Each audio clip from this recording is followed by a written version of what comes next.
And Sai Ram to all. बच्चों, जैसा कि हमने इससे पहले वाली वीडियो में पार्ट 5 दोस्त की मदद इस कहानी को पढ़ा, इससे संबंधित प्रश्न उत्तर किए और अभ्यास पुस्तिका का काम भी किया।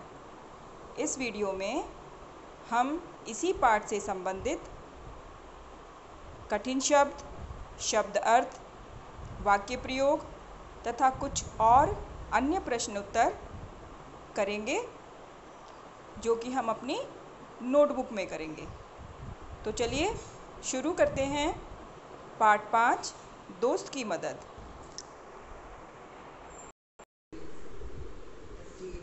सबसे पहले हम डेट डालेंगे। सबसे ऊपर हमें यहाँ डेट डालनी है। डेट डालने के लिए आपकी कॉपी में अलग अलग कॉलम दिए होते हैं। कुछ बच्चों की नोटबुक में यहाँ कॉलम दिया होता है और कुछ बच्चों की नोटबुक में यहाँ पर डेट का कॉलम दिया होता है। तो आप उसी के अनुसार तारीख लिखेंगे, डेट डालेंगे।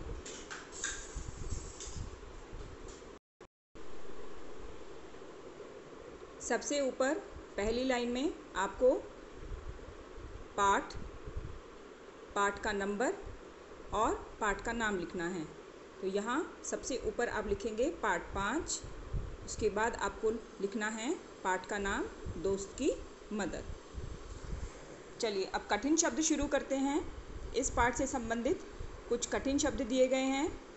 आप उन कठिन शब्दों को मेरे साथ दोहराएंगे और उसके बाद अपनी नोटबुक में लिखेंगे। पहला शब्द दिया गया है तालाब। शब्द क्या दिया गया है? तालाब। त में आ की मात्रा, ल में आ की मात्रा, ब, तालाब, तालाब। अगला शब्द है कछुआ। क, छ में छोटे ऊ की मात्रा, अ में आ की मात्रा, कछुआ, कछुआ। आप भी शब्दों को दोहराते जाएंगे। अगला शब्द है दोस्ती। द में ओ की मात्रा, आधा स, त में बड़ी की मात्रा, दोस्ती। अगला शब्द है लोमड़ी। ल में ओ की मात्रा, लो, म, ड़ में बड़ी की मात्रा और ड के नीचे अनुस्वार। इस अनुस्वार को आप बहुत ध्यान से पढ़ेंगे और लिखेंगे। जब हम ड के नीचे ये ड लिखा है, अभी इसे ड पढ़ेंगे और जब इस ड के नीचे हम ये अनुस्वार लगा देंगे तो इसकी आवाज़ बदल जाएगी। ड से इसकी आवाज़ अड़ हो जाएगी, अड़। तो क्या शब्द बन गया? लोमड़ी, लोमड़ी। अगला शब्द है गपशप, गपशप। अगला शब्द है तेंदुआ। त में ए की मात्रा, अनुस्वार, द में छोटे ऊ की मात्रा, अ में आ की मात्रा, तेंदुआ, तेंदुआ। अगला शब्द है दौड़कर, दौड़कर। द में औ की मात्रा, दौ, ड के नीचे अनुस्वार, ड़, क, र, दौड़कर, दौड़कर। अगला शब्द है छलांग। छ, ल में आ की मात्रा, मात्रा के ऊपर चंद्र बिंदु और ग, छलांग। जब आप किसी भी शब्द में चंद्र बिंदु लगाते हैं, अगर उस शब्द में मात्रा लगी होती है तो वह चंद्र बिंदु आपको मात्रा के साथ लगाना है। जैसे आपको आ की मात्रा दी गई है तो यहाँ मात्रा के साथ ही आपको चंद्र बिंदु लगाना है। छ, ल में आ की मात्रा, चंद्र बिंदु, ग, छलांग। अगला शब्द है नाखूनों, नाखूनों। न में आ की मात्रा, ख में बड़े ऊ की मात्रा, न में ओ की मात्रा, नो, अनुस्वार, नाखूनों, नाखूनों, नाखूनों। नाखूनों। अगला शब्द है आजमाकर। आजमाकर। अ में आ की मात्रा, ज के नीचे अनुस्वार, म में आ की मात्रा, क र। आ ज मा कर। जब हम किसी शब्द के नीचे अनुस्वार लगाते हैं तो उस शब्द की आवाज़ बदल जाती है। जैसे ये ज लिखा है तो हम इसे क्या पढ़ेंगे? ज। जब इस ज के नीचे हम अनुस्वार लगा देंगे तो इसकी आवाज़ बदल जाएगी, तो इसको क्या पढ़ेंगे? ज। ज। आज़माकर। आज़माकर। तो ये कुछ कठिन शब्द थे। इन शब्दों को आप पढ़ेंगे और फिर लिखेंगे। आपको ये शब्द 2 बार लिखने हैं। एक बार जहाँ लिखे हुए हैं वहीं लिखेंगे और एक बार उसके सामने लिखेंगे यहाँ। यहाँ भी आपको शब्द लिखने हैं और शब्दों को आप बोलकर ही लिखेंगे। यहाँ आपको यही शब्द दोबारा लिखने हैं। चलिए अगले प्रश्न की ओर चलते हैं। हमारा अगला प्रश्न है प्रश्न नंबर 2, शब्दार्थ। यहाँ कुछ शब्दों के अर्थ लिखे गए हैं। आप उन शब्दों को और उनके अर्थों को ध्यानपूर्वक पढ़ेंगे और फिर ध्यानपूर्वक आप अपनी नोटबुक में लिखेंगे। आपको लिखते समय मात्राओं का विशेष ध्यान रखना है। हिंदी में मात्राओं का बहुत अधिक महत्व होता है। अगर शब्द के ऊपर मात्रा गलत लग जाती है तो वह शब्द गलत हो जाता है। तो आप मात्राओं का बहुत ध्यान रखेंगे। पहला हमारा शब्दार्थ का शब्द है पानी। पानी। पानी का अर्थ होता है जल। पहला शब्द क्या दिया गया है? पानी। पानी का अर्थ होता है जल, जिसे आप रोज़ पीते हैं। दूसरा शब्द है दोस्त। दोस्त। यहाँ पर नंबर 2 डालेंगे आप। नंबर 2, दोस्त। दोस्त का अर्थ होता है मित्र। दोस्त का अर्थ होता है मित्र। तीसरा शब्द है, यहाँ आप नंबर 3 डालेंगे। नंबर 3, तरीका। तरीका का अर्थ होता है उपाय। तरीका का अर्थ होता है उपाय। अगला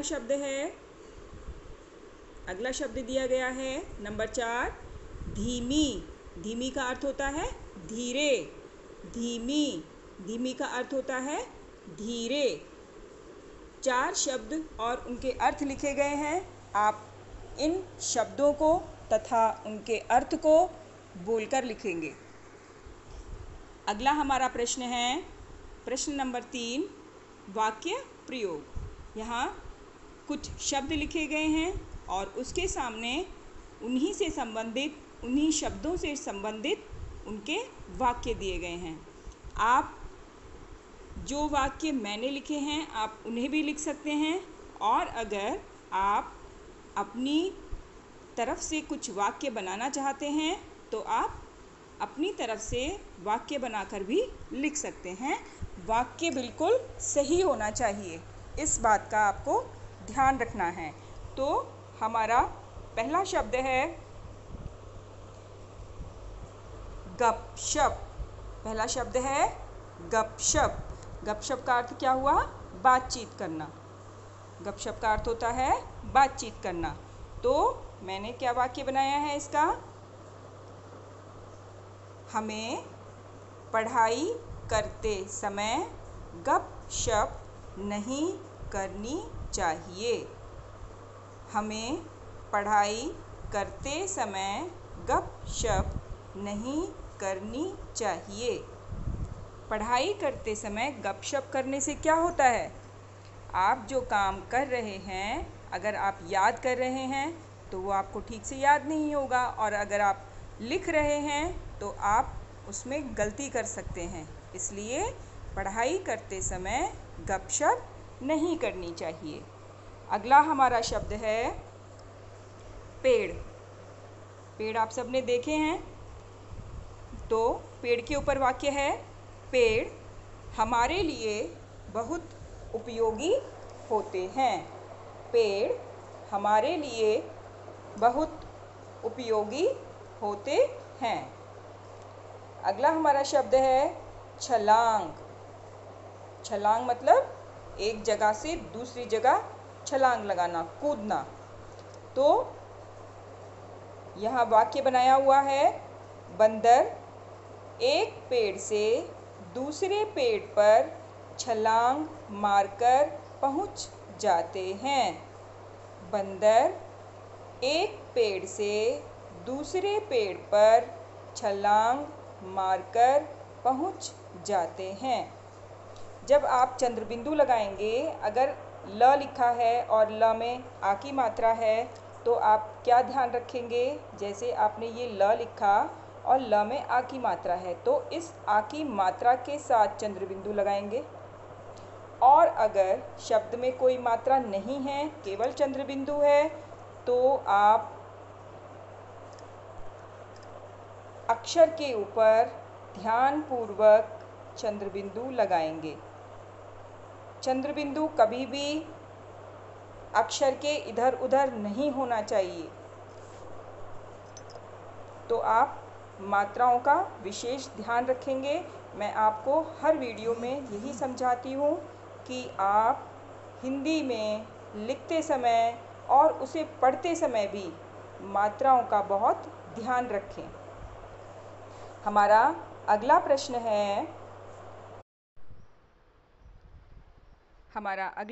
है प्रश्न नंबर 4, प्रश्न उत्तर। यहाँ हमारा पहला प्रश्न है, लोमड़ी ने कछुए को बचाने का क्या उपाय सोचा? लोमड़ी ने कछुए को बचाने का क्या उपाय सोचा? तो क्या उपाय सोचा था लोमड़ी ने?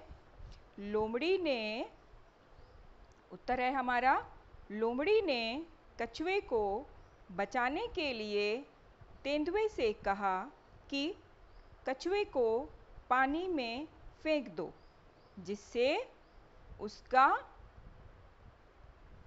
सख्त खोल नरम हो जाएगा या उसकी सख्त खाल नरम हो जाएगी। कछुए के ऊपर जो सख्त खाल होती है या उसके ऊपर जो सख्त खोल होता है वो पानी में फेंक देने से कैसा हो जाएगा? नरम। ऐसा किसने कहा? लोमड़ी ने। पर क्या कभी ऐसा होता है? क्या जब कछुआ पानी में जाता है तो उसका सख्त खोल नरम हो जाता है? बिल्कुल नहीं, क्योंकि कछुआ तो ज़्यादातर पानी में ही रहता है, लेकिन पानी में रहने से उसका सख्त खोल नरम नहीं होता। ये तो एक लोमड़ी की चाल थी अपने मित्र को बचाने के लिए, जिससे उसने तेंदुए से कहा कि आप कछुए को पानी में फेंक दो, जिससे उसकी सख्त खाल नरम हो जाएगी। ठीक है। अगला हमारा प्रश्न है प्रश्न नंबर 2, तेंदुए ने क्या मूर्खता की? तेंदुए ने क्या मूर्खता की? तो क्या मूर्खता की थी? तेंदुए ने लोमड़ी की बातों में आकर कछुए को पानी में फेंक दिया। तेंदुए ने लोमड़ी की बातों में आकर कछुए को पानी में फेंक दिया। ये उसने मूर्खता की थी। अगला प्रश्न है प्रश्न नंबर 3, तेंदुए की इस मूर्खता से कछुए को क्या फ़ायदा हुआ? ये जो तेंदुए ने मूर्खता की उससे कछुए को क्या फ़ायदा हुआ? तो क्या उत्तर है इसका? तेंदुए की इस मूर्खता से कछुए की जान बच गई। तेंदुए की इस मूर्खता से कछुए की जान बच गई, क्योंकि तेंदुए ने सोचा अगर मैं कछुए को पानी में फेंक दूंगा तो इसका सख्त खोल नरम हो जाएगा और मैं कछुए को आसानी से खा सकूंगा। लेकिन जैसे ही तेंदुए ने कछुए को पानी में फेंका तो कछुआ सरपट पानी के अंदर दौड़ गया और पानी में चुभ गया, जिससे उसकी जान बच गई। तो बच्चों, यहाँ इस पाठ के प्रश्न उत्तर समाप्त हुए। आशा है आप सभी को इस पाठ से संबंधित कठिन शब्द, शब्द अर्थ, वाक्य प्रयोग तथा प्रश्न उत्तर ठीक प्रकार से समझ में आ गए होंगे और उन्हें किस प्रकार से आपको लिखना है, किस प्रकार से बोल बोल कर लिखना है, यह भी आपको समझ में आ गया होगा। और मात्राओं का और अपने लेख का विशेष ध्यान रखना है और अपना काम आपको स्वयं करना है। आप अपने पेरेंट्स की हेल्प ले सकते हैं अगर आपको कुछ समझ में ना आ रहा हो, नहीं तो आप लिखने का काम स्वयं करेंगे अपनी नोटबुक में सुंदर राइटिंग में बोलकर। ठीक है? साई राम। Thank you.